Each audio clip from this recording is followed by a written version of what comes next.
You're listening to the Skeptic's Guide to the Universe, your escape to reality. Hello and welcome to the Skeptic's Guide to the Universe. Today is Wednesday, October 18th, 2023, and this is your host, Stephen Novella. Joining me this week are Bob Novella. Hey, everybody. Cara Santamaria. Howdy. Jay Novella. Hey, guys. And Evan Bernstein. Good evening, everyone. So, did anybody see the recent annular eclipse? No. My mom sent me lots of pictures. I'm in Scotland right now, so I was not there to see it. But my mom, lives in North Texas, and they drove out and, camped and made a whole day of it. And her pictures were stunning. Great. So she had a clear day. That's good. Yeah. It looks, it's like, the Ring of Fire or whatever. She has a solar telescope, or at least she had a solar filter on her telescope. So she took some pretty cool pictures. Oh, cool. Nice. Yeah. Very nice. Yeah. Where was it visible? Stretching from Oregon to Texas and then hitting it was a few states in between. Yeah. In the other states. I know that my neighbors in California sent me some pictures of a partial. Through the colander or whatever, all those fun ways that you can take we in pictures. Connecticut technically had a partial. We had about, I think, 19% coverage. 19%, I mean, come on. Something like that, yeah. So not enough to really kind of discern what was going on. It was a cloudy day anyways. It was a cloudy day, yeah. On Monday here, so. It always is cloudy when something cool like that is happening. And Bob well, somewhere it is. That's why you got to be where there won't be clouds, hopefully. Yeah. Which you can't always predict with 100% accuracy. But some parts of the country, at certain times of year, have a higher disposition for cloud coverage than others. And whenever you're going to watch an eclipse, you should try to plan on that for your travel and decide, okay, do your research, figure out during that time of the year which part of which state has the least cloud coverage, and head for that point. You'll have your best chance. That's why we're going to Texas next April. Yeah, but That's right. Yes. The problem is you're taking Bob with you. No, Bob. No. See. You're so naive. No, we're putting you in a Faraday cage. And that we're way... going to distract him. I've tried it. It doesn't help. We're going to set up some Halloween decorations in the other direction. That's right. When he looks away, the clouds will part, you see. So, for the record, Connecticut has about 82 clear days a year. That's not many. That's not a lot. Not many. Wow. No. How many does Texas have? More than 82, I'll bet. Phoenix, Arizona has 211. You see, there you go. So, Yes, Southwest. Dallas. 205 sunny days. Yeah. That's Buffalo, good. So, New York, 54. So that's why we're not going to Buffalo for the... Ooh. correct. Yeah. That eclipse, yes, goes from Texas up all the way up north to New York and beyond. And yes, Texas, when I did the research way back when, Texas had the best chance, obviously, of having In no the clouds. past, So- yeah. I just looked in LA has 275 days of sunshine. Jeez. But no eclipses. But no eclipses, exactly. But zero eclipses to Dang show it. for it. Well, there'll be one there eventually. Yeah, we'll just be Yeah, dead. but not this century. I think you have to go into the 2100s until you get just- the next total solar eclipse that crosses the United States, the continental U.S. Yep. Yeah. We'll all be dead. So Otherwise, this you got to be an eclipse chaser. You got to fly around the world. That's right. Ooh, An umbraphile. 2027. Guys, we should mark our calendars now. 2027 in Tunisia, right? Africa. Tunisia. Star Yeah, Wars. we're It will gonna be go a to total Tunisia. solar eclipse. It will be going over the Star Wars set, the movie sets where they shot, all the Tatooine. That's definitely where you want to see the eclipse. Oh my gosh. Yeah, that and about 200 million other people trying to get into Mos Eisley Book it Spaceport. now. Yeah. Yeah. So 2027. think ahead. 2027. It's already being dubbed the Star Wars solar eclipse. Oh my goodness. Oh, my And why not? Why wouldn't you? I mean, yeah, and Disney's probably Sure, going to, man. do something with that as well. We are going to be doing a private recording of the SGU on the Sunday before the eclipse. We're trying to book something for Saturday, but we won't say until we have that locked in. So that the weekend before, basically, there'll be SGU activity. And then the eclipse is on a Tuesday, correct? No, it's on a Monday. Oh, on a Monday. Oh, perfect. And that's in April, right? It is April 8th. April 8th, 2024. okay. Yeah, so then we have the eclipse event on Monday. Yeah, so it should be a fun, long weekend. We would love to watch the eclipse with SGU listeners. I mean, what? How great would that be? What Super do you fun. think? We still have to nail down where we're going to physically be when we see the eclipse, though. Like, what field are we going to be standing in? Yeah, Exactly. Yeah, we've started to talk about that a little bit. We still have a little time to plan for that, but yeah, that's definitely has to be part of our greater discussions. Either way, it should be awesome. We'll find it. All right, Jay, you're going to get us started off with a swindler's list. Oh, boy. Yeah, I haven't done one in a while, and I thought I came across a news item about a scam that has evolved into something even more potent, and I thought it would be a good thing to talk about. So have you guys heard, basically like the tech support scam? The tech support scam? No, I haven't heard that one. This is a really common scam that's been going on, and this isn't the one I'm going to actually talk about, but I will give you just a quick background because this is the original version of the scam I'm going to tell you about. But anyway, okay, look, here it is. Hacker scam. You get an email, you could even get a phone call where someone is convincing you that they work for Microsoft or Apple or another computer company, and they say, hey, we've detected some hacker activity on your computer, or they say something like, I'd like to help you install the latest update to the operating system, anything to get you like behind your computer and talking to them. And then they socially engineer the people that they're talking to for you to give them permission to gain remote access to your computer. Oh, boy, yes. Oh, my gosh. And, of course, the older people get, statistically, the more likely they are to fall for this. Sure. Always. Yeah. That's true sad. of any kind of scam. Now, in that instance, they gain control of your computer, Game over then. And then, Game over, man. Game over. there's a lot of things that they could do to find out your personal information, go through your web browser, auto-complete on any website you've been to, finding a list of passwords somewhere, whatever. They just grab your data, get control of your PC, shut you down so you have a hard time doing counter maneuvers to get them to stop. Do a hard turnoff. Or they're doing it, they are literally robbing you while you're on the phone with the hacker.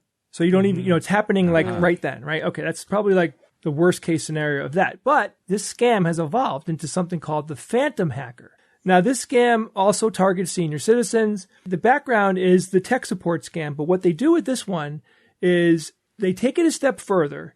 They say, hey, we think that foreign hackers have gained control of your computer, and we need to help you lock it down and get, pull your computer back into your control. And then what they'll do is they'll have somebody join the phone call, they'll pose as an official from a United States government financial institution. Could be the IRS, whatever. Oh, my gosh. So they got a second person on the phone. And check this out. They actually convince you to move your money from your bank account to a government-regulated safe bank account that will protect your assets. And they're literally real-time moving money from your bank to their bank. And you're giving them all the information. Now, here's where it gets hard. So since 2022, this scam has increased by 40%. So it's accounting for 66% of financial losses to people over 60. $542 million. Wait, so now I'm more at risk now? You are.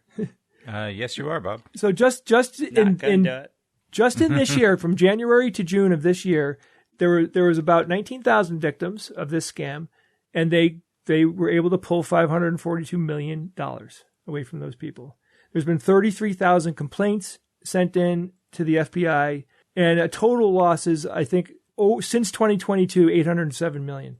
So it's a big deal. It's a really big problem. A lot of people are falling for it. It's happening every single day, probably all day. Now, I'm going to run through some things that you could do to protect yourself. Like I'm sure most of you know this, but this is important. Like, listen to what I say and then tell the elderly people in your life, this is really why I'm telling you. Like, turn this information over to people in your life that you think need it.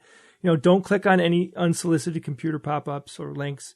Don't click on attachments that you're not 100% sure are safe on your computer, in emails, text messages.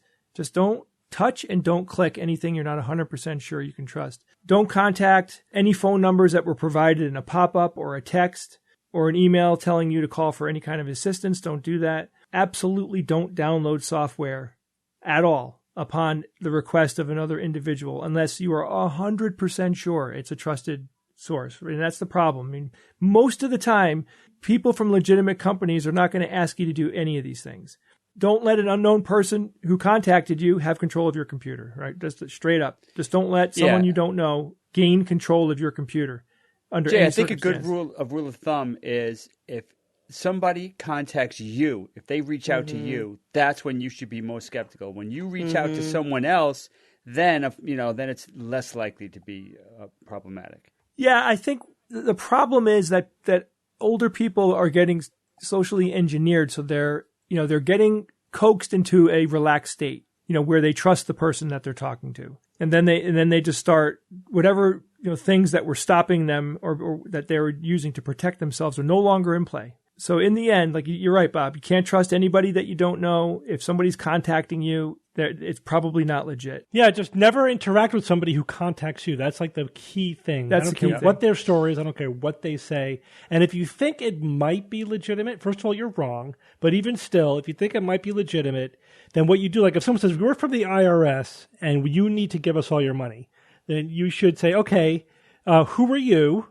And then I say, all right, I will call the IRS and I will connect with your person. And then you find the number independently of the IRS and you call them with that person's information. Yeah, and anybody that's legit won't mind that you do that.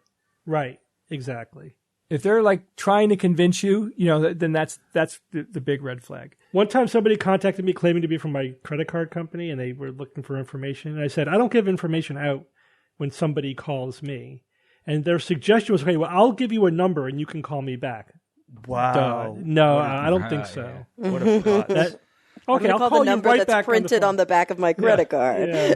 Do you know why it's even more nefarious with the IRS? Because there's the fear factor involved. It's one thing. It's one thing intimidating. to try to be scammed from a credit card company. That's like a product kind of thing. Some people have this innate fear of tax agencies and the IRS, and it causes them kind of to not particularly always think rationally when interacting or thinking they're interacting with a person like that. It's that intimidation, and that goes, and they know that psychology. They know that's a human vulnerability in a lot of people. And they'll just okay, here's a person of authority needing me to do something. IRS, I don't want any problems. I'll give them what they want. Have you guys seen the documentary series? I think it's either on HBO or Showtime called The Telemarketers. No, I haven't seen that one. Fascinating. It's these guys who worked in one of those telemarketing places years ago, in the 90s, who kept all this footage on old camcorders and sort of did their own investigation into these big telemarketing firms that are constantly being investigated and will just close down and then pop back open under another name. And a huge ploy that they use is that they're raising money. They say, we're raising money for the Fraternal Order of Police. And it's the same kind of thing, Evan. It's like people think, oh, well, if the police are asking me for help, either if I don't help them, I might get in trouble. Or on the flip side of that, if I do help them, they send me that sticker. And the sticker goes on the back of my car. And now they know I'm supporting the police and I feel safer. So, Kara, something you don't know about me? Mm-hmm. When I was a teenager, I was hired to work for several of those organizations and made phone calls at a phone bank. You have to watch this documentary, Evan. Oh, I will. It's like it'll remind you. I worked for a telemarketing firm too for a while, but it was not that. It was for ours was specifically fundraising for police unions and fire That's what unions. Most of them were. And when still you said continue the sticker, to be. the promise of the sticker, oh my gosh, how many sales we made based on the sticker promise. Oh my gosh. And it's all a scam. It's so wrong. It's all a so scam. Wrong. And they dig deep into how it's a scam. Anyway. I'm not proud of it. Whatever. If I You're could just go as much back of a and victim. not do it and rake leaves or something instead, I would have done it. But that's the thing, that the workers at these places are just as victimized. Oh my gosh, it's awful. Minimum wage working. Anyway. Yeah, it's super gross, the lengths that scammers will go to, isn't it, Jay? Just the things they'll how do they not feel something while they're knowingly taking money from these people? I think there's a lot of different factors here, but one of them could be, especially with people who are, in their late 70s and 80s and getting to that age, and they might not have contact with a lot of people. They might appreciate the attention that they're getting. Oh, no, I'm saying the people scamming the older people. How did they not feel guilty? How are they so heartless? I read something funny. I can't remember what platform I was on, but I read something where the person took a screenshot of their interaction where someone was trying to essentially get them to Venmo them $60. And the guy actually outsmarted the scammer and got him to send him $60. Yeah. Oh, yeah. And then the scammer completely was like, wow, good on you, man. You totally got me. Like, totally was like, he dropped the scam and was like, respect. Yeah. Whoa. Oh, my God. And Jay, with computers, that reminds me, you can go watch YouTube videos about people who know what they're doing with computers. They'll get the scammers on the phone to try to get into their computers, and instead they'll reverse hack the scammers. Yeah. And Yeah. ransomware that. or lock That out was- their own computers. Plenty of videos to That watch was on fun. YouTube. Entirely satisfying and entertaining.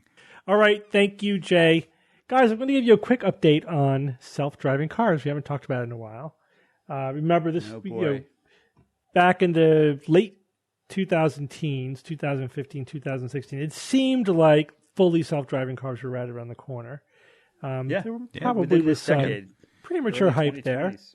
Control with my Apple 10, whatever was at the time. Then it got to we got to the point where I remember we were at Google, right? You guys remember this?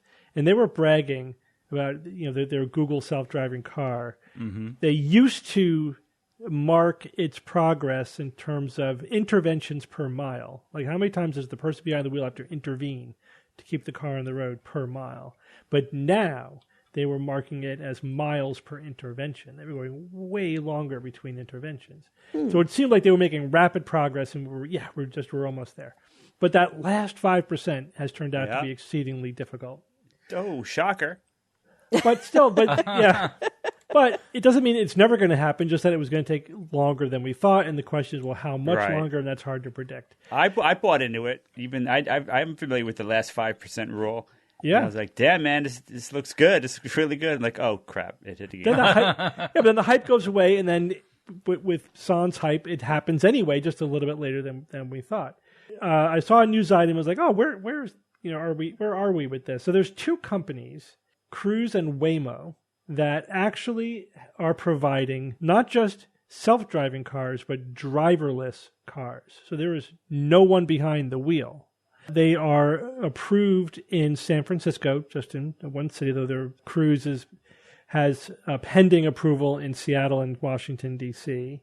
And, apparently the technology it works. It's very effective for driverless cars.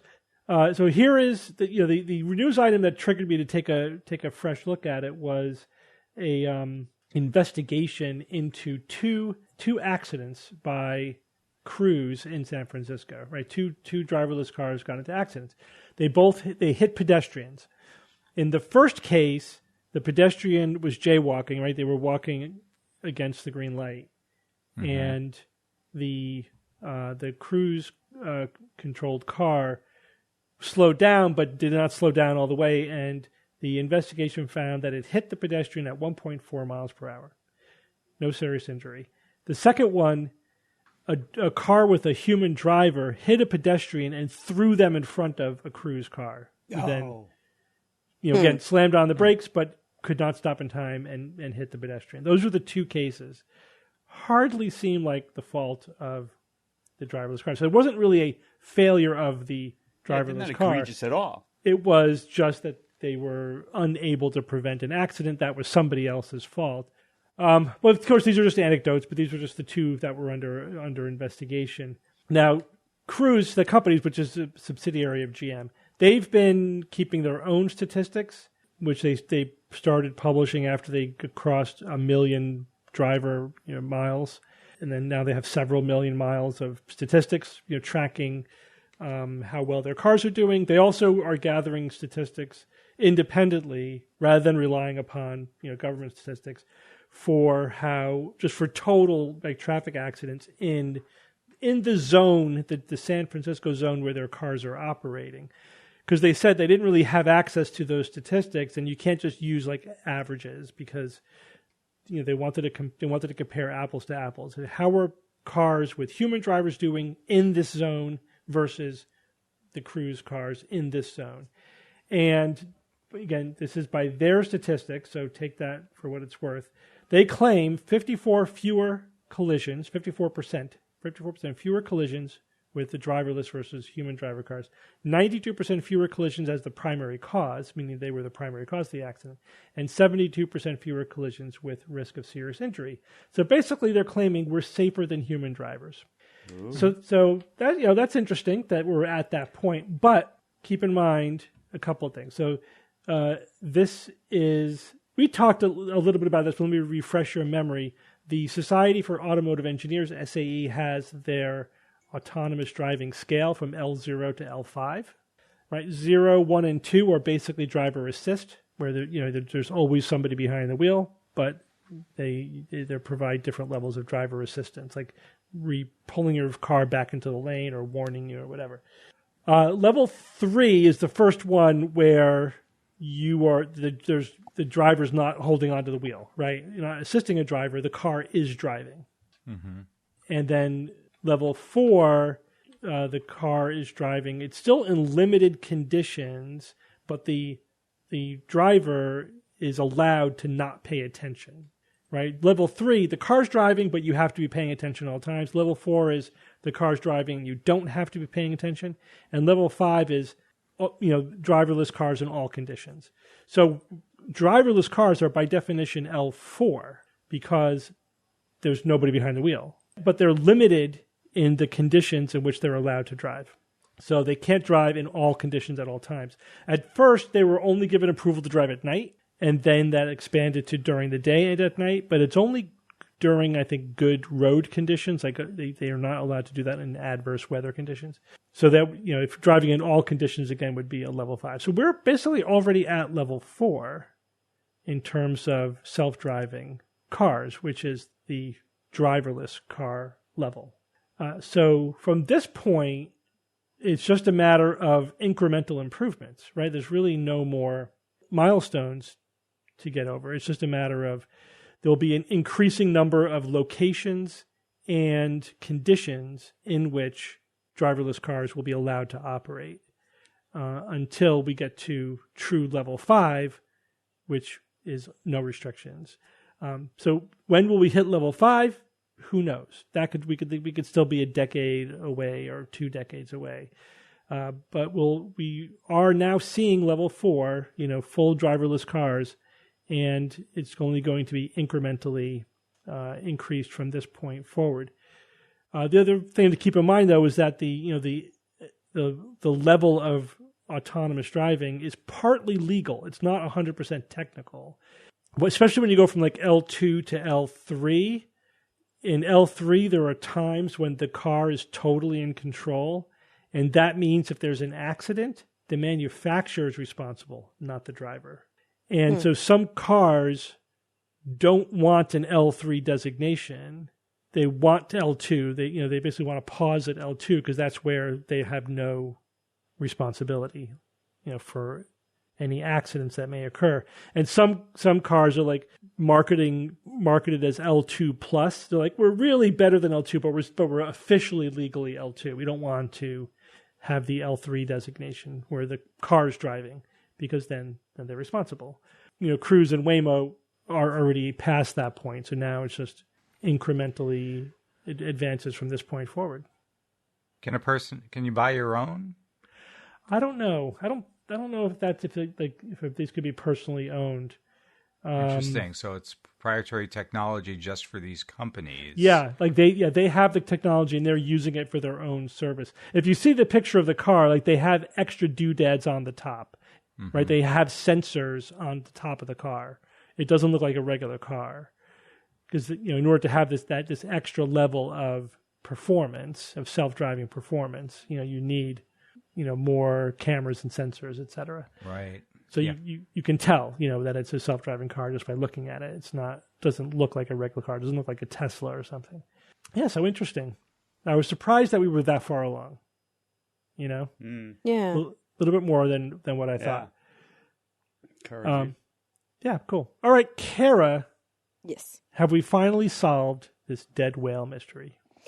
This one, yeah, you guys may not know about this, but there has been a recent die-off of gray whales. Actually, a recent stranding kind of group of strandings, which has been declared an unusual mortality event, which is what is like the technical phrasing for a significant die-off.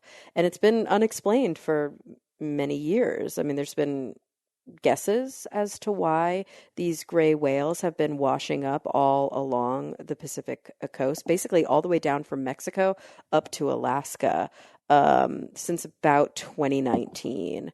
But now some researchers in Oregon think that they know what's causing it, and it is probably what you expect, and it is not happy.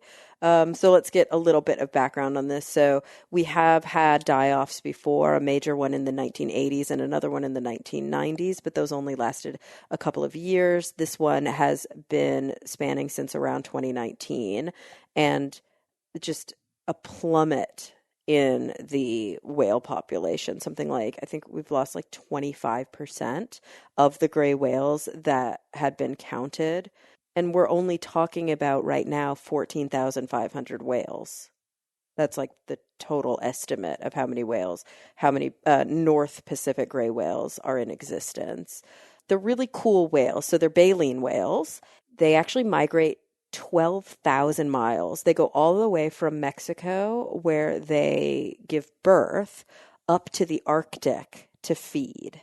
It's like a really cool kind of life cycle. And the way that they feed is fascinating. So they are baleen whales, but they do this really interesting benthic feeding protocol where they dive to the ocean floor. And they use their baleen to sort of filter feed across the ocean floor. And they're mostly eating benthic amphipods. So it's not actually krill. It's like these little shrimpy looking things. There are a bunch of different species. It's not krill because they're not filter feeding in open water. They're feeding these amphipods that are like these little shrimpy looking things that are down in the sediment of the ocean floor. And so researchers in Oregon, went through and basically looked at these most recent die-offs, or those two previous mortality events, and then they looked at this mortality event, which, like I said, the peak, I think the last peak was in 2016, where there were about 27,000 of them, and the estimates right now in 2023 is 14,500. So we're talking a lot of whales that have been stranding on beaches and dying off in the ocean. And what they have found is that sea ice in the Arctic is melting. There's just not as much sea ice as there was before. And it's following some patternicity, but it's getting worse and worse. And when the sea ice melts, the algae that usually sticks to the bottom of the sea ice is no longer there. It's that algae that falls to the seafloor that feeds those benthic amphipods, that feeds the gray whales. And so we're seeing an entire food chain being disrupted because of lower sea ice, because of sea ice melt. And because of that, we're seeing animals that are teeny tiny all the way up to animals that weigh 90,000 pounds that are affected by this, and huge populations. Now, this most recent die-off, it does appear to be slightly recovering because, as the researcher said, this seems to be cyclic, although it is getting worse and worse. They are not concerned about some sort of extinction level event right now. I don't know if you followed, but we actually almost lost these gray whales historically, but when a moratorium was placed on whaling, the populations rebounded quite a lot. And so researchers have long wondered, like, what is the carrying capacity of the ocean? What is a natural sort of homeostatic number of these whales? And we still don't really know, but it does seem to be the case that the ocean can carry much more than what we're seeing right now, but not if we don't have enough sea ice in the Arctic because they're losing their food. It's, just yet another outcome of climate change. And it's one thing to say, oh, climate change and the whales are dying and the polar bears are dying. But when you see exactly how it's happening. Yeah. And there are countries that still hunt whales. There are. And there are places where, there are certifications for indigenous populations to be able to do it. But usually in those cases, this is like well regulated. And sure. And it doesn't available. present an existential threat to the entire population. 100%. Right? Yeah. And it's like specific species. But these gray whales are not, from what I understand, are no longer hunted. And yeah, they just periodically aren't getting enough food. And like, we do have normal climate cycles, and that could be explaining why we saw this in the 80s and then again in the 90s. But those periods were much shorter. Those events were dramatic, but they were short. And this one seems to be dragging on, and that's very worrisome to the researchers. Yeah, and it's going to get worse quickly. The 2023 is on track to being the warmest year on record, and it's partly due to the fact that we're in the middle of an El Nino on top of, the background warming. But in addition, I was reading an article going over the fact that the amount of warming we were seeing this year really accelerating above the rate of warming that we've been seeing in the last 20 years. There's been pretty much a steady increase in the average warming that we've been seeing, but now we just seen this sudden jump. Yeah. And the Arctic is warming. I mean, it's something like 4 times faster. Yeah. Like that's the other thing. Like this isn't perfectly even all over the globe. No, it's global. It's averaged out globally. Mm-hmm. Yeah, but here's the reason is interesting. It's something that we've touched on previously. It's because as we decrease pollution, we're actually decreasing the sulfites more, and they partially compensate for the warming caused by CO2 because they're highly reflective and they reflect light back out into space, and so it reduces the warming.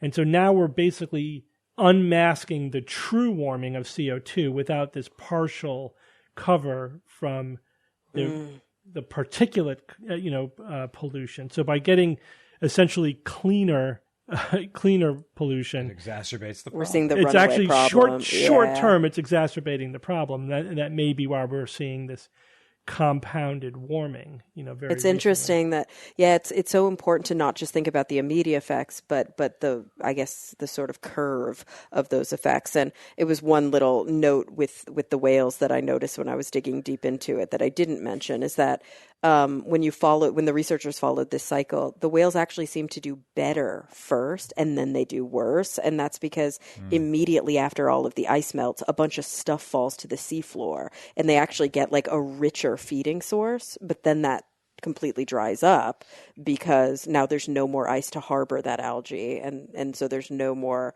food on the seafloor. And so I think sometimes we're really bad about just looking at things in the average and not saying, okay, what's the immediate impact and then what's the long-term impact, because those could be wildly different. I remember the Save the Whale things back from the 1970s. Oh yeah, that was like the big environmental move, Save the Whale, and we did, basically for reducing that was all about hunting. Yeah, the whaling was reduced, but now they're facing a different threat. That's not so easy a fix. Not so easy, yeah. But I saw a documentary recently about the beached whale in Oregon, 1970, the one they exploded. Do you remember they put a bunch of dynamite in it? Yeah, and sometimes they explode on their own, don't they? They do because of the putrefaction. Because of the gases, the gases and things. Yeah, exploding whales are fascinating. Yeah, this one touches skepticism a little bit because for a long time it was rooted in lore. It was considered partial myth because there was no footage. Back in the day when you had the news coverage, it was only local news covering it, and if you weren't in the region, you wouldn't have seen it. It's not like it got out there. So word of it's kind of spread over the course of the years through over the 1970s and became kind of an urban legend.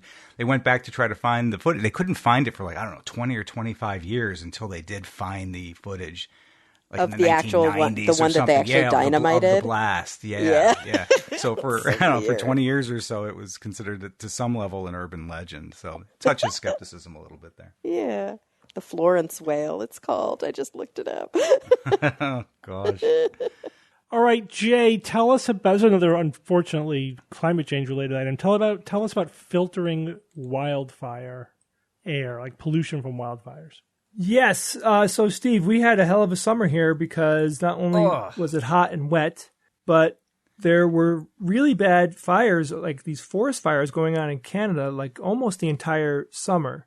And I got into the habit of going on Google Maps, and they have an air quality layover, overlay that you could see like where the smoke is. And I found out that it's pretty interesting, but there are tons of locations in the United States where people are reading and analyzing the air quality.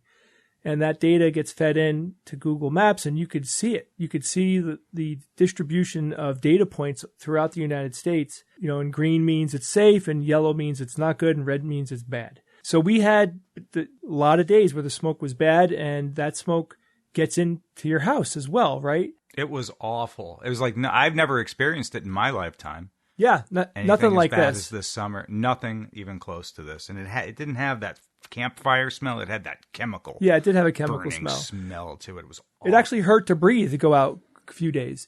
So we were recommended to stay indoors on those days. And I have an air purifier that I was rotating between my bedroom and my kids' bedrooms.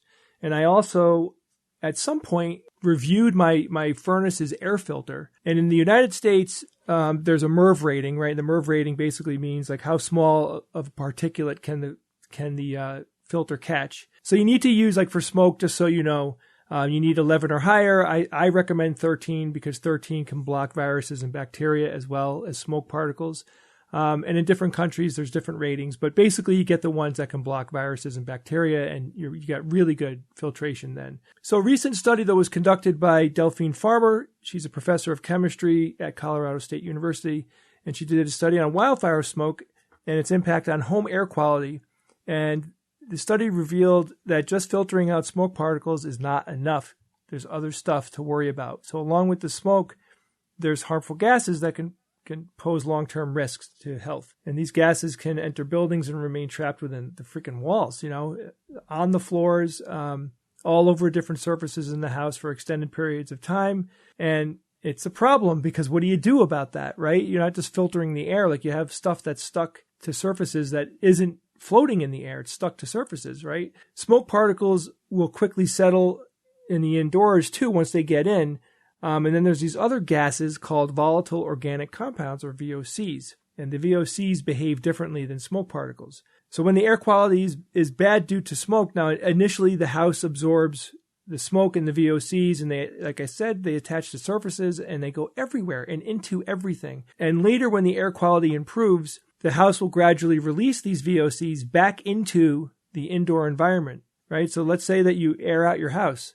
You leave the doors and windows open, you get fresh air in the house, you close it up again, and the VOCs that are in the house start to seep back into the air. And this can last for hours, days, even months, depending on, how much of a dose your house got of these volatile chemicals. Now, the researchers were closely monitoring this partitioning phenomenon through these measurements of smoke VOC concentrations in the air and the weight of smoke VOCs deposited on sensitive surfaces, right? They're actually measuring the weight of the volatile chemicals that were deposited. I thought that was amazing.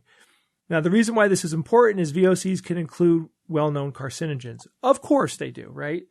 So you have cancer-causing agents that are stuck to the surfaces in your house, and even if you air it out, they're still there. The study showed over time that the VOC concentrations decreased, but they were still present in the test home. They had a test home where they actually filled it with simulated forest fire. They were just burning similar things that are found in forest fires. And then that's how they were doing the measurements. And they studied it for months and months to see what happened to the smoke particles and to the VOCs. So typical air purifiers and home filters, they can remove VOCs from the air, but they can't help with the VOCs that are sticking to the surfaces. Now, if you think about it this way, you could clean your house head to toe, right? Which you should do. And that's what the recommendation is. You clean everything that you can. I was thinking about bringing my my leaf blower into the house, and like detach all of those VOCs from everything and kind of air out my house. I don't know if that's smart or not. No, the scientists didn't say that. That's just me. That's a J recommendation. Well, you can vacuum all vacuumable surfaces, right? That's definitely better. Oh yeah, definitely vacuuming is good. But you got to wipe down all your surfaces. And here's the problem. There's a ton of surfaces that never get wiped down in your house, and it's called the ceiling, Shit, right? Yeah, so you don't. or your walls. How often do you wipe down your walls? Yeah, but at least you can reach them. You know what I mean? You can get an extender, wand and quickly brush them over. Like, I've done that, like dusting, but you just do it with a little damp cloth and that'll do it. But man, doing your ceilings, like, it's just something that we don't do, and what are you going to pay for it? Forget about it. It'd be so expensive, So it's just something to know. Like, I just wanted people to know about this. Like, if you lived in anywhere in the United States, at one point or time, you got hit with the smoke from these Canadian forest fires. I mean, even that smoke was going over to Europe. And forest fires are common. They're happening in different places all over the world. If you find that there is a smoke event happening where, your house is inundated with smoke that's coming from a forest fire somewhere, be vigilant, clean up, clean your surfaces, and air out your house on clear days and do the best that you can, because those chemicals are in there and they're not good for you. All right. Thanks, Jay. Evan, it's not often that scientists propose a new law of nature. Right? So what is this? When was the last law of nature proposed? I don't even know. It's not even something I've thought about before. Well, I think you got to define law of nature. I know. It's a little vague. Yeah, it can be. This is a sweeping law of nature. It is. It is. I read this first at Reuters, but it was picked up by lots of different news agencies where they say here's their headline: scientists propose sweeping new law of nature expanding on evolution. Nice. The authors of a study, which was published this week in the journal Proceedings of the National Academy of Sciences. Be nice. Thank you. The authors, they are proposing a new law of nature called the Law of Increasing Functional Information. Their paper is titled On the Roles of Function and Selection in Evolving Systems. The law of increasing functional information holds that complex natural systems evolve to states of greater patterning, diversity, and complexity. Think about it this way, maybe. Back in 1859, Charles Darwin's book, The Origin of Species, I think we're familiar with that, proposed that biological species change over time through the acquisition of traits that favor survival and reproduction. And that's one of those seminal moments in human beings' understanding of nature. Okay, we don't need to talk about that, just kind of a target point. But the law of increasing functional information includes this biological evolution described by Darwin. But it's one example. It's only one example of a much broader phenomenon, a phenomenon that occurs at the atomic level. And it's not limited to just biology, but it affects geology, planetary atmospheres, planets, stars, and even more than that. Here is a part from the paper's abstract. We suggest that all evolving systems, including but not limited to life, are composed of diverse components that can combine into configurational states that are then selected for or against based on function. We then identify the fundamental sources of selection: static persistence, dynamic persistence, and novelty generation, and propose a time asymmetric law that states that the functional information of a system will increase over time when subjected to selection or functions. So, evolving systems, biological and non-biological, always form numerous interacting building blocks, like atoms or cells. And then additionally, there are these processes that exist, such as cellular mutation, that generate many, many different configurations. And therefore, evolution occurs when these various configurations are subject to selection for useful functions. Here is a quote from one of the authors, Robert Hazen. He's an astrobiologist and mineralogist from the Carnegie Institution for Science. He says, "We have well-documented laws that describe such everyday phenomena, such as forces, motions, gravity, electricity, and magnetism and energy. But these laws do not, individually or collectively, describe or explain why the universe keeps getting more diverse and complex at scales of atoms, molecules, minerals, and more." The paper's lead author, his name is Michael Wong. He's with the Carnegie Institution. He's an astrobiologist and planetary scientist. He says, "I think this paper is important because it describes a view of the cosmos rooted in function." And one of the descriptions, one of the sort of examples that they talk about in the paper, and when he talks about, view of the cosmos rooted in function, is this. So when you have stars, right? You start with two elements, hydrogen and helium. Those are the main ingredients in the first stellar generation following the Big Bang about 13.8 billion years ago.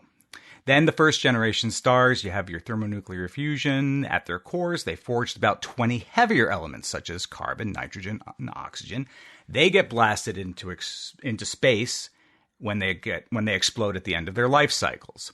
And then the subsequent generations of stars that formed from those remnants forged the other elements, all the other more complex elements that naturally occur.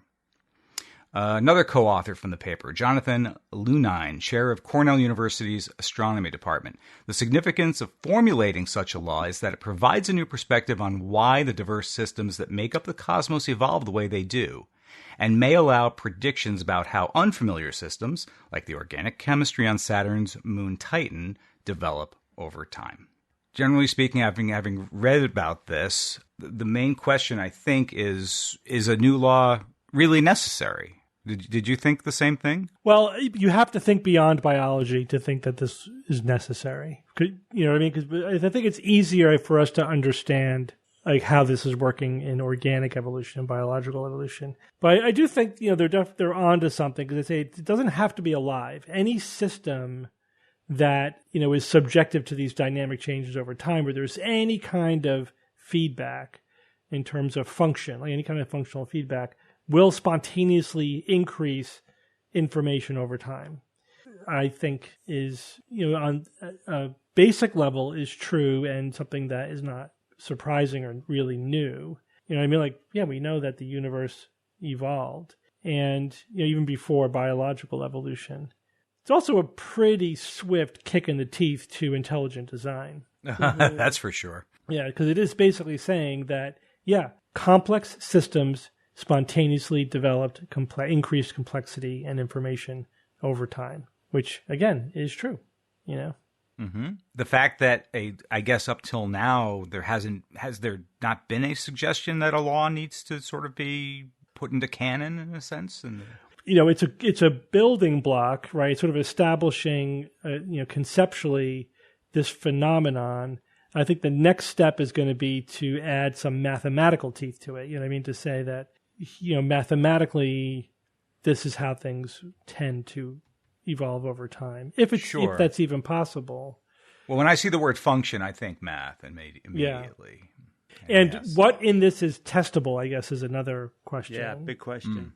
Because it is like a historical kind of science where it's just describing what's happened in the past. It doesn't mean it's not testable, but I'm interested in what ideas in here are something where we could say at some point this is true or not true. Or is it just a conceptual framework, Right. It'll be interesting to see where they go with it. Yeah. Okay, thank you, Evan.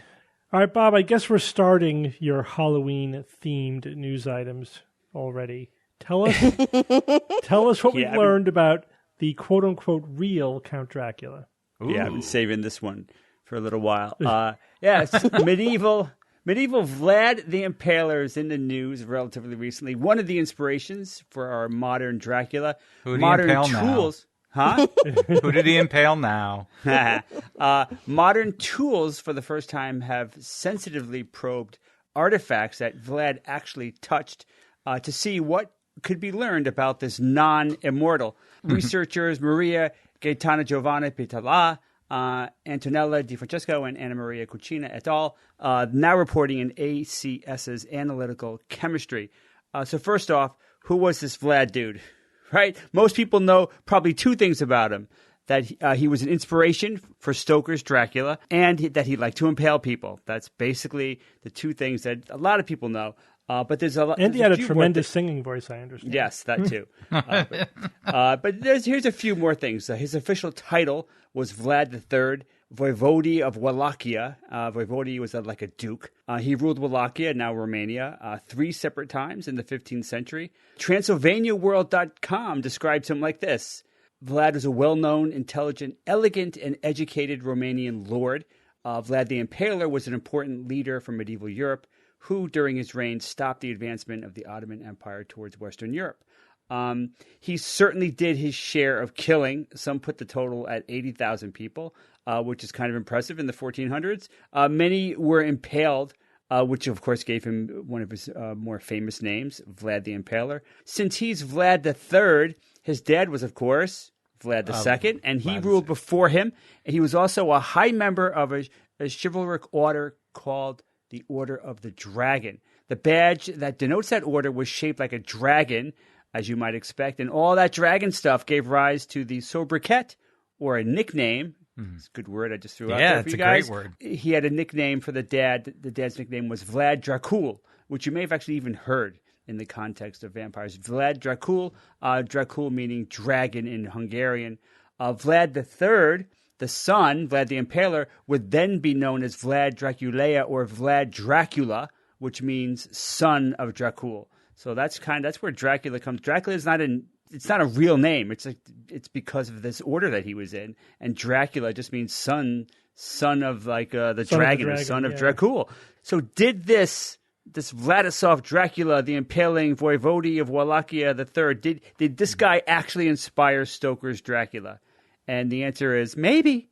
Maybe, probably, why sure, why not? Okay. Many people think Stoker was inspired by him to a certain degree.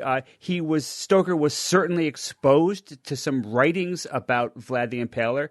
He did read them and go over them, but there were also many, many other influences as well, and they should not be minimized. Some of them probably very important. So, Bob, yes. How is Jesus like Count Dracula? I don't know, Steve. How is Jesus? Well, there's a couple. One way is that they're both undead. We can't, ignore that. Right. Both rose from the dead. No, but I do think that, in my opinion, that the relationship between Count Dracula and Vlad the Impaler is probably similar to the relationship between the character of Jesus and whatever influences there were on the story that led to that. It's similar. And saying that whoever that the mythology is based on was the quote unquote real Jesus is just as legitimate as saying Vlad was the real Count Dracula, right? But of course he wasn't Count Dracula. Vlad the Impaler wasn't a vampire.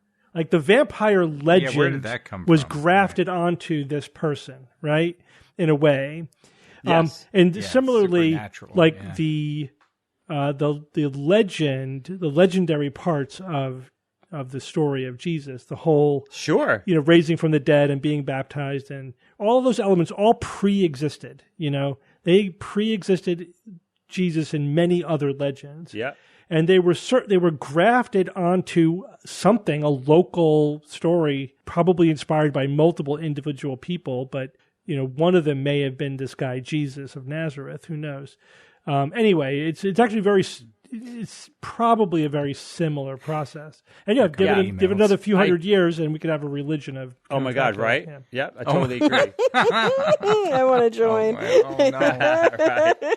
Right. So recently, more information about the man Vlad Dracula has recently come to light, and the science behind it was interesting. So I want to talk about it. The scientists focused on bona fide artifacts that Vlad himself had to have touched for a decent amount of time. And these are letters that he wrote. Remember letters? They were this thing, apparently, before digitization took over the world. Yeah, so these letters were made of rag paper, and he wrote them at different points in his life. It was 3 of them. Basically, they're emails that you write out on paper. Exactly. Using ink and parchment normally, but not necessarily. Somewhat more formal. So 2 of the 3 letters have been kept basically in the same place for 500 years. They're in excellent condition, and they've never been restored.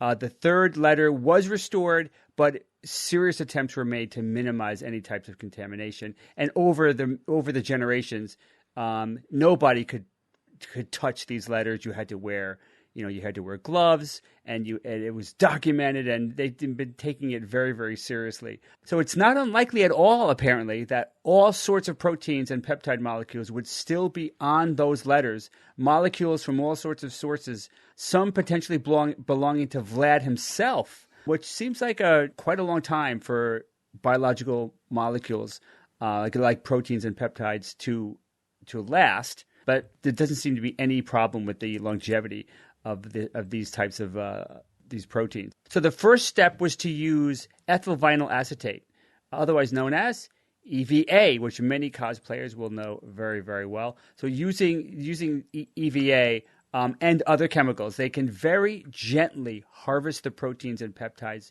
from the letters with no damage or contamination.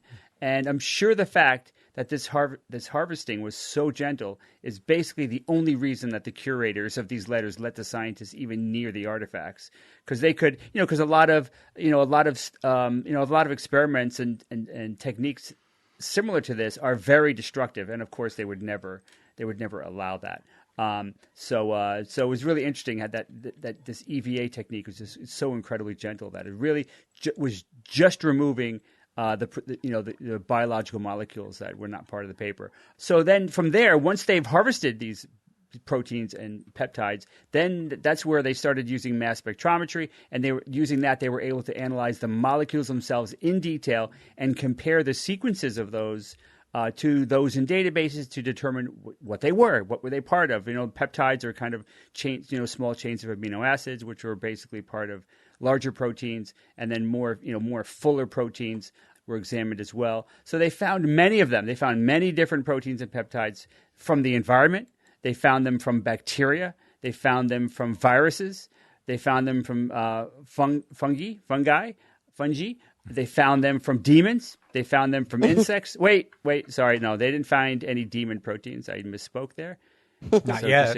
Just ignore that. They're so they found, maybe they found them and they just don't know that they are demon proteins. That's not impossible. All right, so a total of 16 ancient proteins and 100 peptides that, in their words, were certainly of human origin were found, and they were relating to skin, breathing, and blood. These were molecules that were related to those functions. Now, you may or perhaps should be thinking at this point that many people have probably left their molecules on Vlad's emails. Letters. Right over the decades and centuries, lots of people could have potentially have touched that. But yes, of course, and the scientists did think of that. So what they did was that they were able to characterize thousands of different peptides, but they only considered the human ones with the most advanced, as they refer to it, deamidation, which simply means that they were able to distinguish the oldest, most degraded, most ancient proteins that were on those letters, and those were the ones that they were focused on, not the less degraded and therefore newer, more recently deposited proteins. Okay, so they, as I say in my notes here, they therefore ignored, these less degraded proteins. They were probably, deposited there for other people handling Vlad's letters. So you could then say, well, perhaps other medieval people handled the letters centuries ago, and that's a good point as well. But the authors in their paper address that specifically. They say in their paper, it's presumable that the most prominent ancient proteins should be related to Prince Vlad the Impaler, who wrote and signed these letters. And that makes sense. This guy, if you're writing a letter, you're going to spend some serious time with your hands on the paper. And the chances are that the biggest spike of ancient proteins are going to be from that person, whoever it may be. So they describe also their results in their paper. They say, it's interesting to note some peptides related to Enterobacterialis are specific to something called Yersinia pestis, the pathogenic bacterium causing plague. So there were plague-related molecules and proteins that were there as well. That's kind of interesting. But it gets even better. The experimental data, as they say, show that he probably suffered from inflammatory processes of the respiratory tract and or of the skin. In addition, proteomics data suggests, according to some stories, he may have also suffered from a pathological condition called hemolacria. So not Steve. What could hemolacria be? How would you guys break that word down? Blood crying? Yes, exactly. Yeah. Very good. Hemo and then lacria, blood good mixed job, with Kara. Tears. Vlad Dracula may have cried tears with blood in them. So that was just like, to me, that's like, yep, this is the big fun coup that these researchers made with this research. So I was thinking, tell me that these researchers weren't psyched when they realized that they could put in their paper that Vlad the Impaler had hemolacria. Of course, they would never find evidence of vampirism, right? That would just be silly. But they found kind of the next best thing, right? They found evidence that points to a condition similar to what some kinds of vampires have in some of the books that I've read, right? Vampires crying tears of blood is kind of like a thing with a lot of vampires and a lot of the stuff that I've read. I just think that they were just like drinking beers that night because they were like, holy crap, what a cool thing to find that Vlad potentially had hemolacria, blood in his tears. And which was it just gave me a real giggle that they found something like that, which is because this could have been totally boring. Yeah, he had a cold when he wrote the letter, and we didn't find too much else, that was interesting. It could have been totally boring, but instead they find some evidence of some interesting condition, right? I mean, have you ever even heard of hemolacria in real life? Blood and tears. I mean, I'm sure it's a thing, but it's pretty interesting and kind of like weird and macabre in a lot of ways, which is totally appropriate for a finding when you're studying Vlad the Impaler. So I'll end it there. Clearly, these researchers have hope in the future of using these extremely sensitive techniques on future artifacts. Imagine doing this with other letters, other artifacts that are centuries old, that famous people have written, and finding things about them that we never would have found out any other way, at least not without real, the certitude that we have with actually finding these molecules on something that he touched. It's really fascinating, and it'd be fun to see where this technology, how sensitive can they get it, and what will they apply it to in the future. So, Steve, what if we have the remains of someone from all those years ago? We dig them up and start scraping them off and doing tests on them and figuring out all the problems they had? Yeah, potentially. Yeah. So I guess if all you have are artifacts and not any remains, this is all you can do.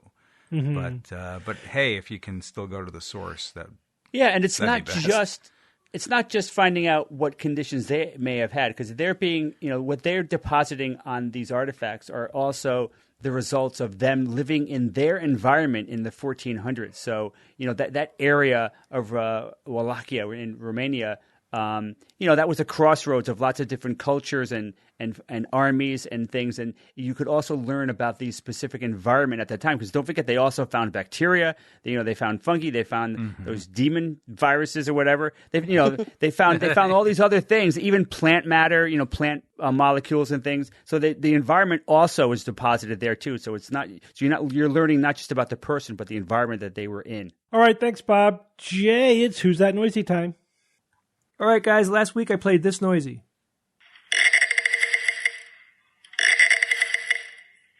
All right, guys, it's a strange noisy, and I gave a clue last week. I said this version of it that you're hearing is essentially broken. So do you know what it is? Mm-mm. I didn't think you did. All right, so nope. I got tons of people emailed me on this one. One listener named Teresa Rushka said, Jay and all rogues, this week's sound reminds me of my ancient microwave that has no buttons, is not digital, and used a spin timer. It almost always skipped back a minute or two for some reason, and I thought I heard the same. Love, love, love you guys. I've been a fan for so long, and y'all introduced me to George Hrab, which changed my life. I lost my husband 35 years ago in August, and I always count on my SGU family to be here, and here you are. Thank you so much for writing in. That's an interesting guess. My grandmother had that kind of microwave. You guys remember that? Mm-hmm. That dial microwave? Yeah. Oh, my God. Yeah. Sure. I don't remember it making a sound, but I would imagine if you have one that's that old, it's making a weird sound. So it did. It sounded like a zipper almost, kind of. But that's not correct, but that was an interesting guess. Chris Bovitz wrote in and said, Hi, Jay, my guess for episode 953, Who's That Noisy, is one of those toy cars that you pull back, adding energy into a spring-like device, then letting it go forward. And it sounds like the spring is broken and the car doesn't want to go very far. Yeah, I've had those when I was a kid. My son had those. I think that's a good guess. I mean, I could see a broken version of one of those toys making a weird noise like that. However, you are not correct with that guess. A listener named Tracy McFadden wrote in and said, Hi, Jay, I'm going to guess this week's noisy is a grandfather clock being prepped to run by pulling the chain to raise the weights and causing a ratcheting sound as well. It's interesting to think about how varied these guesses are, right? I always like to ponder that. Like so many different things that people think that this could potentially be. But I'm sorry, Tracy, you're not correct. I have a couple more interesting ones here for you. Ryan DeVoe said, Hi, I've been listening to the show for 9 years now, and I've never emailed you with a guess. I think this week's noisy is a broken rotary dial telephone. Lots of people guessed that particular item. I think that's a pretty valid guess, but it is not correct. And then we come to the close guess. This is a close guess. Joe Vander Eden. And he said, sounds like someone trying to hand crank a 1915 Ford, but there are a few broken teeth on the flywheel. Well, you are not correct, but you did get close because this is an old Ford item that came with those old Model A's or Model T's. I couldn't specifically locate this particular horn. This horn came from the Ford Museum. This horn sound came from a listener named Michael Stoll who went to the Ford Piquette Avenue Plant Museum, which is in Detroit. So it is a Ford horn. This particular horn, though, is the kind that it's a push button horn. It wasn't an electric horn. They didn't have electric horns at the time. It was like a manually operated push button horn.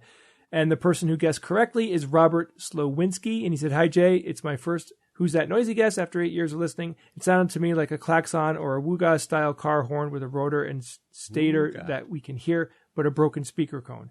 I mean, this guy nailed it. And he said, the non-broken version would have been too obvious. So let me play it again, and I'll play you like the normal horn sound that it would make if it wasn't broken.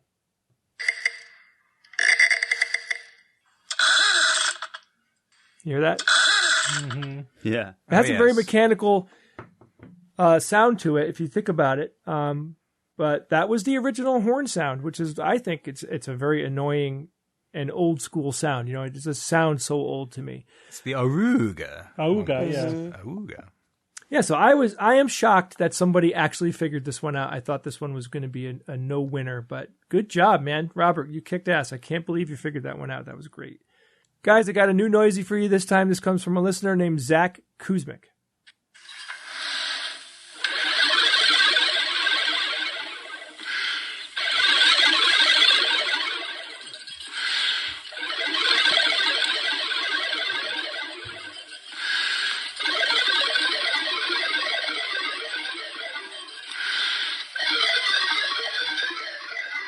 Wow. Crazy, right? It's like baby Darth Vader or something, the mechanical I've heard box. that, but yeah, damn. So be smart on this one. Listen to everything that you're hearing. There's lots of clues in there. If you think you know what this week's noisy is, or you heard something cool, you can email me at wtn@theskepticsguide.org. A few quick announcements. Hey, you can always join the SGU email list if you'd like to. We do send out some emails periodically to keep people up to date on what's going on. You could just go to the SGU homepage to do that. You can also leave us a rating on whatever podcast player you're using, but iTunes, I think, reaches the most people. So if you'd like, please do that. That can help the show. You can also, if you're interested, become a patron of the SGU. You might notice that we don't have a lot of ads on the show. That's a phenomenon that's been happening this year. There just isn't a lot of ad buys going on out there. So this would be a great time to show your support for the SGU. We really appreciate it. You could do that by going to patreon.com/Skeptics Guide. And Nauticon, our conference that we're having, that's going to be on November 3rd and 4th. It's not too late. Even by the time you hear this, if you're interested, there are still some tickets available. Just go to nauticoncon.com to find out more information. All right. Thank you, Jay. All right, guys, we have one interesting email. This comes from Chris Siegel in California, and Chris writes, "Hey folks, I listen to the show every week, and I recently came across this video research speculating that life may have started almost immediately after the Big Bang, so I want to send it along and ask for your thoughts. To me, I find it absolutely fascinating, and while I know it's highly speculative, I find the idea that we could be connected to life everywhere almost comforting in a way. Anyway, here's the video, and it has research linked from it." Chris, have you guys had a chance to watch the video? I know I sent it to you earlier today. I scrubbed it a bit. I didn't see the whole thing. But so you know what this is, right? In a word? This is panspermia. Panspermia. Oh, okay. yeah. That's what this is. It's just warmed over panspermia. The idea that, the life originated, in the ancient universe has just been seeding, spreading out throughout places where it can thrive, right? It starts out with, again, the typical panspermia argument, which I think is nonsense, that, life arose, quote unquote, too quickly, after the earth cooled down. It was only a few 100 million years, before life arose. It's like, yeah, a few 100 million years.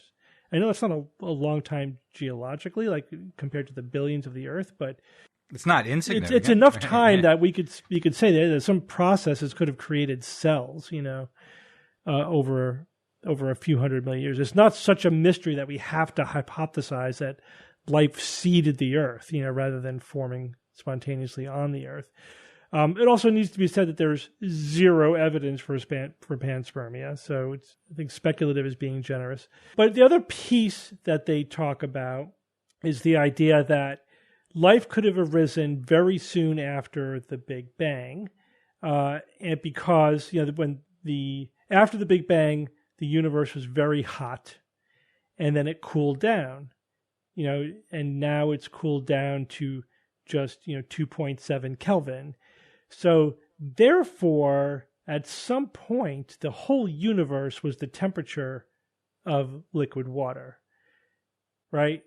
And I don't think they said it in the video, but I looked it up. So the universe would have been at 100 degrees Celsius 10 million years after the Big Bang, and would have cooled to 0 degrees by 17 million years after the Big Bang. Right? So that means there was a 7 million year period where the universe was the temperature of liquid water. Were there complex molecules at that time? Well, not that we know of, but that's the question, right? Right. I think the video speculated that there would have been. That would have been possible, but we don't have evidence that there were. Right, that enough stars would have gone through their life cycle early on before they reached that, 17 million year point. Yeah. To have exploded or whatever into the more complex element. I don't think so. Well, heavier elements, but that doesn't necessarily mean more complex. Well, but you need the carbon, you need the oxygen, you need all those things to have some kind of even the very foundation of life. Wait, how many years after the Big Bang are we talking? Between 10 and 17. 10 and 17 million. 10 and 17 million. Right? I mean, nucleosynthesis wasn't really going at that point. I mean, right? I didn't think so. I thought that's kind of where this they're thing cooked up fell in stars. apart. You got to wait for the first population of stars to go through their life and explode and then kilonovas as well. I think they suggested those happened in the first 3 million years, Bob. What? Is what the video... Didn't the video say that? In about 3 million years, some of those early stars went through their whole life cycle? Yeah, they would have to have been massive stars. Well, there are some theories that posit that there were stars in the early universe that were far, far bigger than anything we possibly even see today, and that they would have burned through their fuel more quickly, and they also use it as an explanation for the supermassive black hole. Why we have so many supermassive black holes now, which don't seem to make sense. There wasn't enough time for them to actually get that big. So there's all that, but man, I don't know. That seems a tenuous connection. It's tenuous. Right. The other thing is, so the premise of the video, premise one is, 200 or 300 million years was not long enough for life to form. But then 7 million years was, right? Right. Because there was only that 7 million year window where you had liquid water. You had the temperature, the temperature at which water is liquid. So the thing is, we don't know how much water there was. And also, it was not like a planet. It was the universe. It was very diffuse. Right. It's not the same thing. And again, we don't know how many heavier elements there were. We don't know if there was enough time or conditions for complex, molecules to form. Whereas we know that the Earth was formed out of not only heavier elements, but probably amino acids, were raining down on the Earth. We were already halfway there, in terms of complex molecules. And so the conditions would have been much better over a much longer period of time on the early Earth than this 7 million year period in the universe, where we're not really even sure how many heavier or complex molecules there were, or if there were conditions that would have allowed for the formation of complicated molecules, let alone the evolution of living things. Yeah. And then, where were those living things? This is sort of the panspermia thing where they were just seeds spreading throughout interstellar space for billions of years, again, and surviving. How? Why didn't they all just freeze out, once the universe cooled even further? Because, it's really cold now. Yeah. It's not just freezing. It's like, it's super cold. Anyway, I think speculative is being overly kind to this notion, Okay, let's move on to science or fiction. It's time for science or fiction.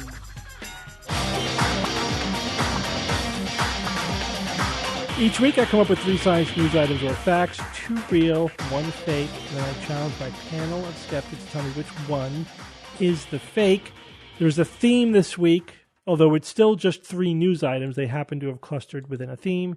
The theme is infectious disease. Okay, everyone ready? Yep. Here we go. Item number 1, a new study finds that the risk of getting Guillain-Barré syndrome within 6 weeks after COVID increases by 6 times and decreases by more than half after getting the BioNTech vaccine. Item number 2, a new study finds that approximately 50,000 deaths per year in the Americas can be attributed to antimicrobial resistance. And item number 3, since 2010, the number of reported tick-borne infections in the U.S. has increased tenfold. Evan, go first. Okay, so number 1 about Guillain-Barré syndrome. The risk of getting it within 6 weeks after COVID increases by 6 times and decreases by more than half after getting the BioNTech vaccine. Wish I knew more about Guillain-Barré syndrome. I'll tell you what it is. It's a post-infectious autoimmune, inflammatory disorder that attacks the myelin of peripheral nerves, causing weakness, numbness, autonomic instability. That sucks. And it does have there's always been an association with vaccination and Guillain-Barré syndrome? That's a complicated question. Let me just say that. Okay. I've heard the two discussed in the context of each other. And that's primarily where I've heard it. But, that's a bias and that's, news or what, media bias or whatever. But okay, I don't think I can detect any problem there. Not that doesn't mean it's fiction. The second one about the new study finding approximately 50,000 deaths per year in the Americas can be attributed to antimicrobial resistance. When we're talking about Americas, are we talking the Western Hemisphere, Americas?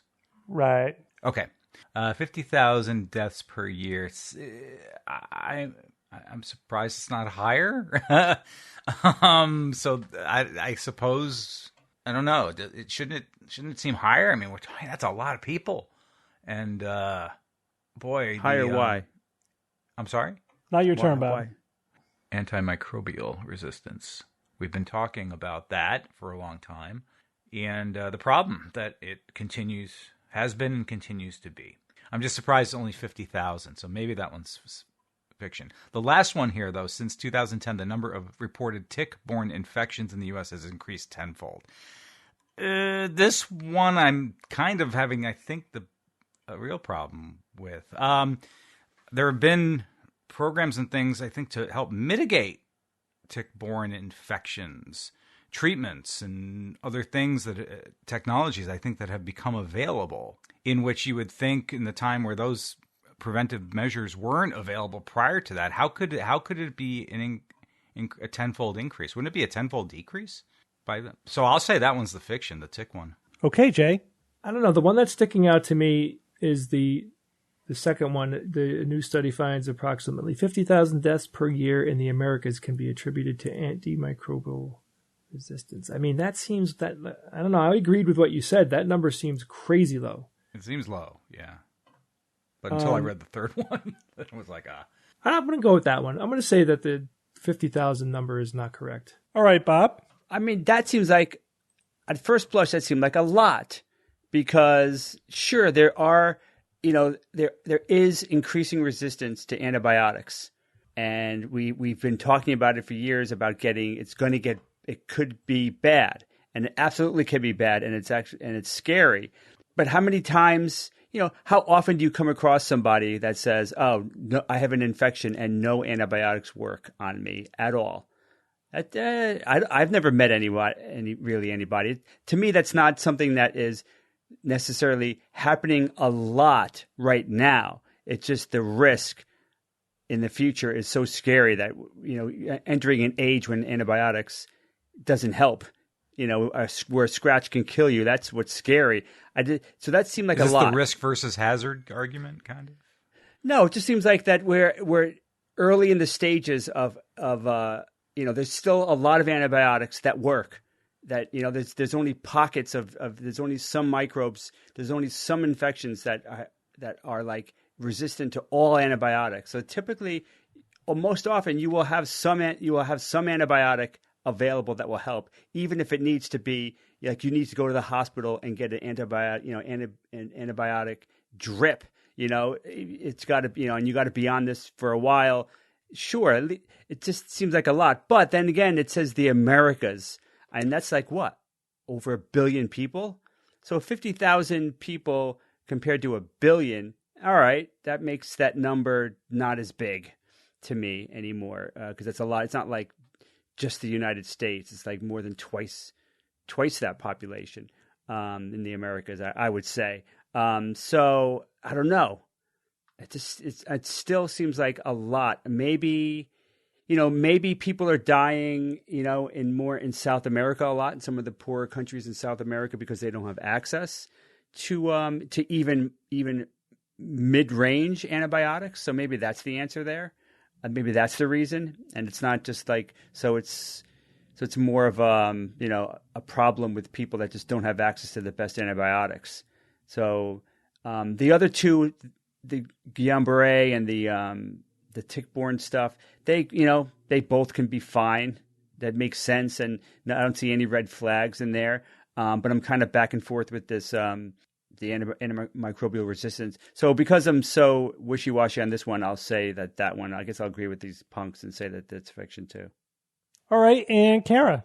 The Guillain-Barré one seems reasonable. I think there's been a lot of like fear-mongering and anti-vax rhetoric around like, ooh, Guillain-Barré post-vaccine, which can happen, but it's interesting here that it might be actually decreased after getting the BioNTech vaccine, but obviously a significant increase immediately after COVID infection. I could see that.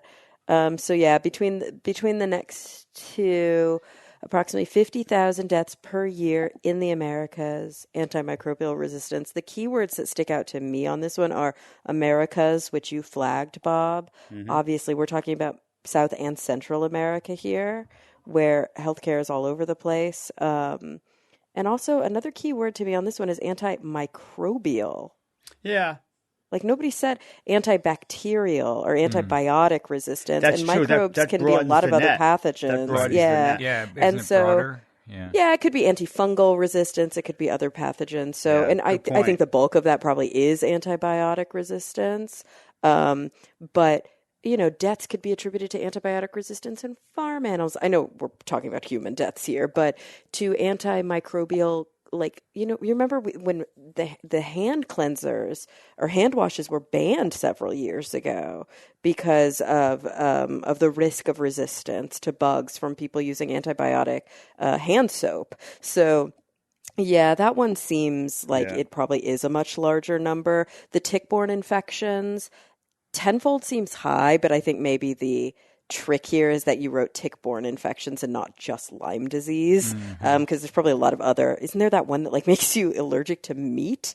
So like I think that there's like some weird stuff that can happen there. So maybe it is tenfold with all of them combined. So I think I'm going to go with two of the three guys and say that it's the antimicrobial resistance that's the fiction. Okay, and so you guys all agree that the first one is science, so we'll start there. A new study finds that the risk of getting Guillain-Barré syndrome within 6 weeks after COVID increases by 6 times and decreases by more than half after getting the BioNTech vaccine. You guys all think that one is science, and that one is science. Suck it, anti-vaxxers. So, this is not surprising, but the magnitude is bigger than I would have guessed. Yes, six times is a little scary, isn't more it? than 6 times increase. I'd be super interested to see what is that number if you look at vaccinated COVID infections versus unvaccinated, because we're all getting COVID still, even though we're vaccinated. Right. So I want to know what's my risk having been vaccinated and getting COVID. Yeah, so it's basically they asked, did you have Guillain-Barré? Did you get vaccinated? Did you get COVID? Mm-hmm. So I don't know that they even looked at that. They probably that didn't. level. Yeah. And yeah, the people often forget, like I talk about vaccine side effects, like the diseases that you're vaccinating against usually have the same side effect, right? But worse. Yeah, but worse. Way worse. Yeah. They're activating the immune system, right? Even more over a longer period of time or whatever. So yeah, it's much more likely to be a problem than a targeted vaccination. Also, when you get a vaccine, vaccines usually target a very few proteins, right? But when you get infected, you may get all these other things coming along for the ride. And with Guillain-Barré syndrome, that's the name of the game, right? It's all about what's happening in Guillain-Barré. It's all pure luck, right? There's no genetic demographic predisposition. It's just that you get infected with an organism that has a protein that looks similar enough to a myelin protein. The myelin is the coating on the outside of the nerves that makes the nerves conduct faster, right? It looks similar enough that shit. The immune system, it gets activated against the infecting organism, and then there's a second reaction against the myelin. That's why it's usually 6 weeks later. It's a post-infectious inflammatory reaction. It's like, okay, we're done fighting this, but this thing over here is kind of similar. Like we're going to start attacking that and then build up antibodies against that, and then you get a second monophasic. Sucks. Yeah, inflammatory. Nuke it from orbit. It's the only way to be sure. Yeah, right. That's how the immune system works, right? There's partial affinity, and sometimes it's enough to create a secondary immune response. Oh my God, that's horrific. And it's just luck. It's just luck. So the more proteins you're exposed to, the more likely it is for that to happen. That's why infections are worse than vaccinations. That's an awesome point, man. I got to remember that. Yeah. So the other thing is, what is the relationship between vaccines and Guillain-Barré syndrome? The only vaccine where there was clearly a pulse of Guillain-Barré after the vaccine was the swine flu in the 70s. Oh. You guys, we lived through that. I remember that. You guys remember that? The swine flu vaccine? It was mainly given to people in the military. Turned out that the swine flu was a bust, but there was this pulse of Guillain-Barré. And that's why this is the H1N1. That's why when H1N1 came out like 15 years ago, there was an extensive monitoring campaign to look for any bump in Guillain-Barré after the vaccine was rolled out, and there was none. And you can't say it was because we weren't looking for it. They were exquisitely looking for, following Guillain-Barré rates, and there was no bump at all after that vaccine. Yeah, they must have been a little nervous. So what's the risk of getting a vaccine-related Guillain-Barré syndrome? It's so close to the background rate, we're not sure it's real. It's like 1 million to 1 chance of that happening. If it is real, it's 1 million to 1. Like literally, that's the statistic. It's like one person. I'll take that chance. In 1 million vaccinations, but again, that's the background rate. So it's like it may not even be an actual effect. What's interesting is that getting the BioNTech vaccine, that just because that's the one that they studied, but doesn't mean that it wasn't, they looked at and it was not present in the other vaccines, because that's the only one they had data for, that it actually cut the risk of Guillain-Barré in half. That makes sense because you're protected from an infection that has a huge risk of Guillain-Barré. So you could imagine that people had subclinical or mild infections, may not even have known it, but then got Guillain-Barré, but you were less likely for that to happen if you were vaccinated. And also the vaccine, as Kara was saying, the caffeine blunts the infection and therefore would reduce all of these other proteins that might be stimulatory, produce Guillain-Barré syndrome. The virus. What are the proteins? In other words, there's lots of proteins on the virus, more than what's in the vaccine.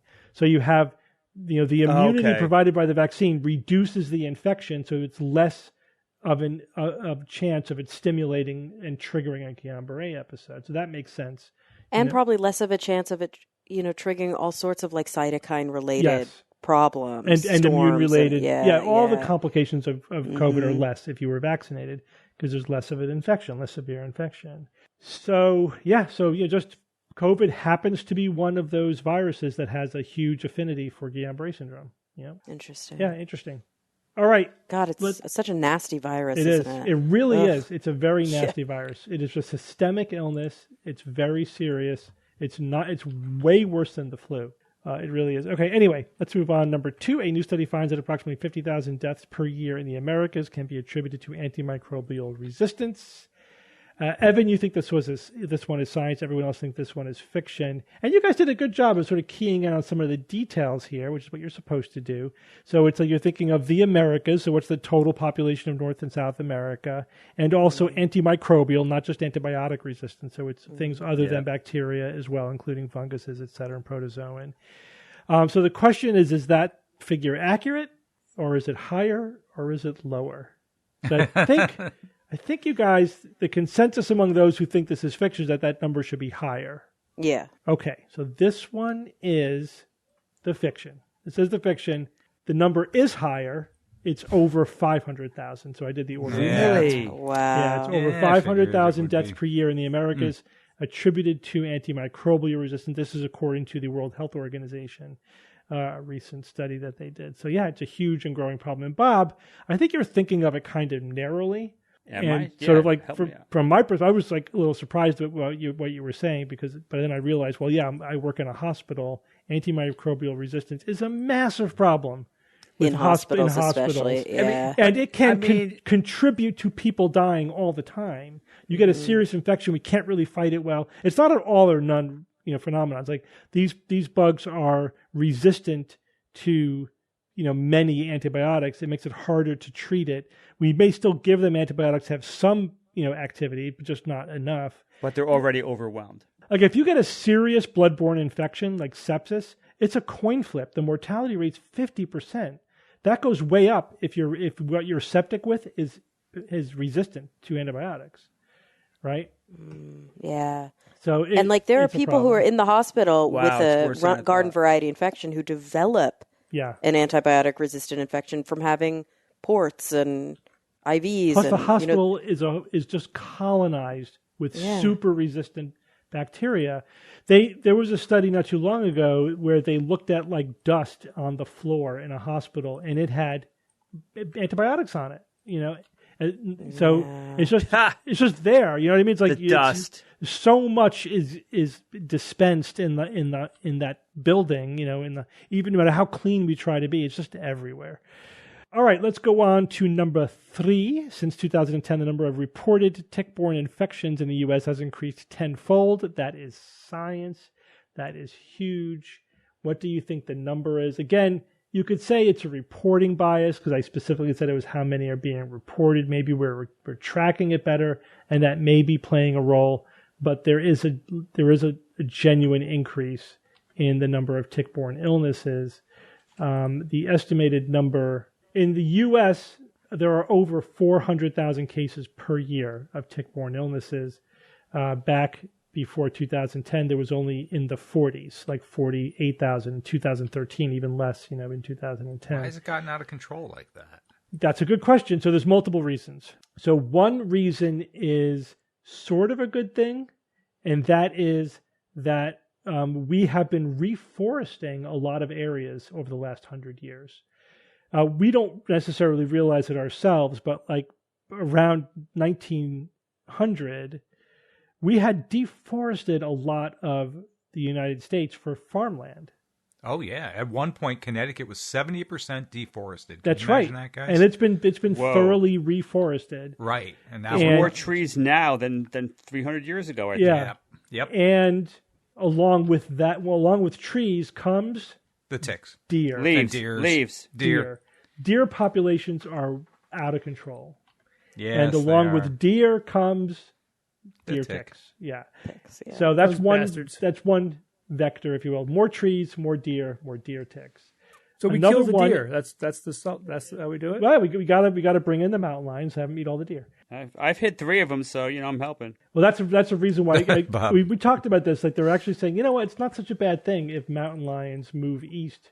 Because even if one person gets killed every now and then by a mountain lion, they'll actually save more lives by reducing the deer population so that fewer collisions with deer. Plus it'll reduce the tick population, the deer tick population. But also, another phenomenon is climate change. With climate change, the ranges of these ticks are increasing. They are spreading out because there's more. The environment is more amenable to them. Thank you. So most of these infections are still Lyme disease, but there are many others. There's rickettsia. is another common one, or ehrlichiosis is another common one. And there's about 20 tick species which are responsible for most of these infections, but 90% are due to one species of tick, and that is the Ixodes scapularis. It's a type of deer tick, a black-legged deer tick. Yeah, so it is a deer tick. It's 90% of human infections, tick-borne infections, go through that tick. That species. Time to introduce some genetically modified ticks to get rid of that stuff. Yeah, I mean it is a problem. We do have to address it. So we do need to control tick populations. You do, if you have a pet, you need to make sure that they are protected from ticks. They have a tick collar or whatever. They get treated to protect them as well. Yeah, I have 2 dogs and I have my yard treated for ticks. And don't walk through the woods in shorts. As much as you might like to. Yeah, stay covered. Cover your legs. Yep. And if you are out in nature, when you get back, do a tick check. Tick check. And have tick removal tools handy. So you can buy, yep. So you can't assume you will feel a tick on you. But good news is it typically takes about 24 hours of the tick being attached to you in order to transfer, like the Lyme spirochete, for example. So you have 24 hours to get that little bugger off of you. But you got to look in your crevices. That's the thing. That's where they're going to go. They're going to go to the nether regions and the dark places. So where it's dark and sweaty. You need to have a relationship with somebody that you're very intimate with, and you could tick check each other. Your tick partner. Yeah, you could Jay, I'm not looking at your crevices again. Lyme obviously originated in Connecticut, right? No, but it was identified first. Oh, it was identified. Okay, yeah. so it was first identified in Connecticut. I mean, you probably don't know this off the top of your head, but like, what percentage of cases are still in? Is this like a very Connecticut issue? It's endemic in Connecticut, but it's endemic in large parts of the United States now. I know somebody who just got Lyme disease from Florida. Yeah, interesting. It's pretty much all over the place now. Yeah. Ugh, but it was first identified from a case in Lyme, Connecticut. Yeah, that's where it gets its name, but it's not just a Connecticut disease. So 75% of tick-borne illnesses are Lyme disease in the U.S. Okay. So it's still the majority.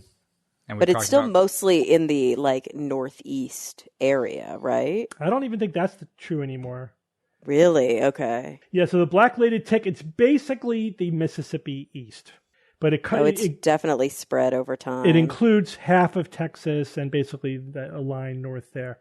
But that's the east. That's the black-legged tick I told you about, the Ixodes scapularis. Yeah, but that's like Rocky Mountain wood tick is basically the Rocky Mountains. The Lone Star tick, also basically half of Texas east, although not quite as far north. But the thing is, those don't necessarily spread Lyme, do they? No, these are other tick-borne illnesses. Yeah, exactly. So if you look at Lyme is very heavily concentrated in the Northeast. It's interesting. But it has spread all over the country. Yeah. But like in tiny pockets compared to the Northeast. It's gone viral.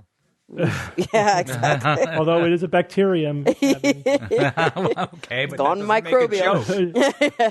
just so we don't get emailed. It's a bacteria. I was also going to say don't post it on TikTok. Yeah. Thank you. How dare your pun not be 100% accurate, Evan? All right, Evan, as the sole loser this week, you get to That's give us a nice quote. way of putting it, Steve. Thanks. Thank you. Appreciate it. So this week's quote was suggested by Jody from Burlington, Vermont, a listener in Vermont. Thank you so much. She was reading a New York Times op-ed and found this. I'm going to give you a piece of it. It was longer. I truncated it. Our ignorance is profound, forgivable, and temporary. There are only 2 true errors. One is believing that we have no errors left to make, and the other is believing that those errors are permanent and irreversible. Adam Mastroianni, experimental psychologist, author of the science blog Experimental History, and also an op-ed writer, or op-ed contributor to the New York Times. I like it. Don't confuse currently unknown with unknowable. Mm-hmm. And ignorance is not a problem. Only denying your ignorance is a problem. Or the illusion ignorance of knowledge is the path to knowledge. Yeah. Yeah. Yeah, you think about all of the knowledge that exists in the universe. Any person only knows a tiny sliver of it anyway, so we're mostly ignorant no matter what we do. And not knowing something is how we learn things. Heck yeah. All right, well, thank you all for joining me this week. You got it, Steve. Thanks, Steve. Man. Steve. And until next week, This is your Skeptic's Guide to the Universe. Skeptic's Guide to the Universe is produced by SGU Productions, dedicated to promoting science and critical thinking. For more information, visit us at theskepticsguide.org. Send your questions to info@theskepticsguide.org. And if you would like to support the show and all the work that we do, go to patreon.com/skepticsguide and consider becoming a patron and becoming part of the SGU community. Our listeners and supporters are what make SGU possible.